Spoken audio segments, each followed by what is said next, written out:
Alright, so next up, what we're going to be doing is we're going to be implementing a little bit with our remote services. So our remote services are the implementation classes that we see over here on the left hand side, just without the word local. So assignment service impl, submission service impl are our remote services. So let's head back down to our snippet section. So scrolling down, I left it open this time around, right, just to make our lives a little bit easier. Again, I'm going to try to be neat here. I'll go ahead and remove the submission local service impl, and we'll exit out. And then I'm going to open up the assignment service impl. So this is the text file or the snippet. So once you have the assignment service impl already loaded up, go ahead and highlight everything. We'll copy it.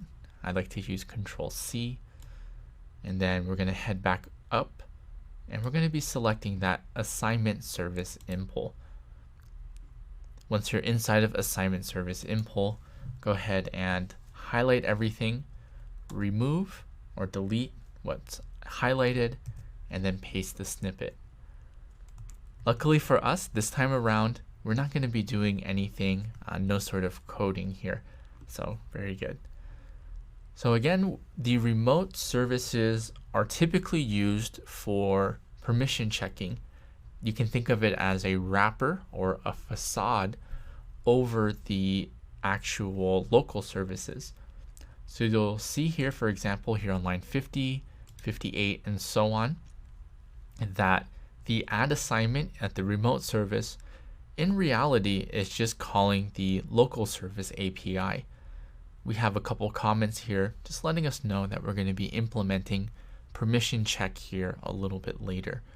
So nothing needs to be done here. Go ahead and save the file. Let's go ahead and scroll back down to our snippets. All right, looking for our snippets. And we're going to do the same thing for the submission service impl. So I'll go ahead and open up the submission service impl. We'll highlight everything like so. And then scrolling back up, and we're going to navigate over to the submission service impl. So I'll go ahead and open up submission service impl, and same steps here. Highlight everything, delete it, replace it with what we've just pasted. Same story, no need to worry about any sort of implementation. A lot of methods here are already implemented for us, so good to go. Again, whenever we modify our implementation classes, we are always going to rerun Service Builder. So let's go ahead and do just that. So over here on the right hand side with my Gradle tasks, I'll double click Build Service one more time. And it's going to generate or build out the implementations, update the API. So there's the writing of the Gradebook API, as well as the Gradebook API once again, that time for the submission. So very good. Now the next thing we're going to do is we're just going to deploy, and then we're going to do a little bit of testing with our remote services. We'll kind of play around with them a little bit. So there's two different ways to deploy. You can either use the deploy command, or you can drag and drop. Since we're going to be doing a lot of updating, we're going to be saving and configuring a lot of different things, drag and drop is a little bit better in this situation. When you're in production though, we generally recommend to use the Gradle task to deploy. So the drag and drop again is using what we call the shell install, and then the Gradle task is using the file install. Right, so here in our development environment, it's safe to use this, but in production, make sure you consider the pros and cons. And again, we typically recommend using the file install or the deploy command over here. So with Gradebook API and Gradebook service highlighted, I'll go ahead and drag and drop it into the server. When I drag and drop it into the server, there's a couple things that are happening behind the scenes. The first thing is Liferay is going to be creating tables within my database. is going to create a table for the assignment and the submission. So that's first. And then my service is going to be made available, and thus my web services are going to be made available as well. So here in the console, I see my API has started, and there is my gradebook service. So both of those have started. Very good. Now let's go ahead and test out our web services here. So what we're going to do is we're going to head back over to our instance of Liferay. So heading back to my web browser. It's been a while, hasn't it, since we've logged in. So I'll go ahead and refresh the page, and we'll sign back in. So once the page is refreshed, heading up to sign in up here at the top right, test@liferay.com, password is test. All right, so we're going to be testing a few remote services.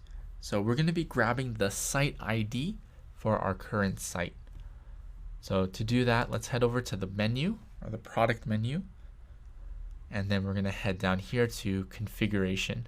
So this is under the site administration section.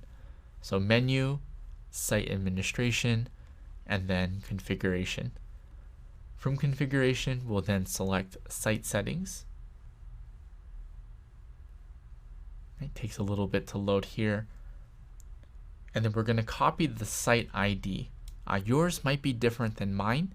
If it is, that's okay. Not too big of a deal. So just make sure that whatever your site ID is, just copy it. Next thing we're going to do once the site ID is copied is we're going to head into our browser, and feel free to open up a new tab. In most browsers, it's Control-T. And then we're going to head over to this URL, localhost 8080/API/JSON/WS. All right, so just waiting for this page to load. And this is the page that shows you all of the remote services that are fair game that you can call. And since we're signed in as the admin, we are able to call these services, and they will actually do whatever it is that they are designed to do. So first thing we're going to do is switch up the context name right here. So you can click on the drop down next to portal, and then you'll see gradebook. So gradebook is our application. So we'll go ahead and select gradebook. And then it's going to show us all of the methods that we're able to call. So now that we're here in the gradebook context section, you can actually invoke all of these services here. Right? So for example, if I wanted to add an assignment, I can do so. We can click on add assignment, head down here, and then fill out everything that's necessary. Right? You can do the same thing for delete assignment, for your submissions, and so on. Since we're signed in as the admin, this will work. If you're an everyday user, or if you're not signed in at all, then you're going to have some issues making these things work. So we're going to be copying a couple of scripts from our solutions, from our snippet section. And what I'm going to do here is I'm going to open up my JavaScript console. So let me hit the right key here, the F12 key here in Chrome, and then we're going to head over to my console here. All right, so I'll head back over to Developer Studio, and I'm going to go into my snippets. Right, we have these JSON elements here. So let's go ahead and add an assignment just to make it easy here. Right, so I'll copy this, and then we'll head back over and paste within my console, execute the function, and we see I have created an assignment. Its assignment ID number is 1, and it has all of the details that we got here. So very good. So now that we have an assignment, my assignment ID is 1, we can make things easier over here on the right hand side. So if I just enter the assignment ID, I invoke it, and then it gives me the result here. So I just created that. And we can do the same thing with delete and so on. So feel free to play with this a little bit more. There's a couple of snippets here under the JSON folder that allows you to add a submission and this complex example here as well. So yeah, feel free to play with that a little bit, right? I'll give you the time that you need, and then once you're ready to go ahead and progress on to the next section.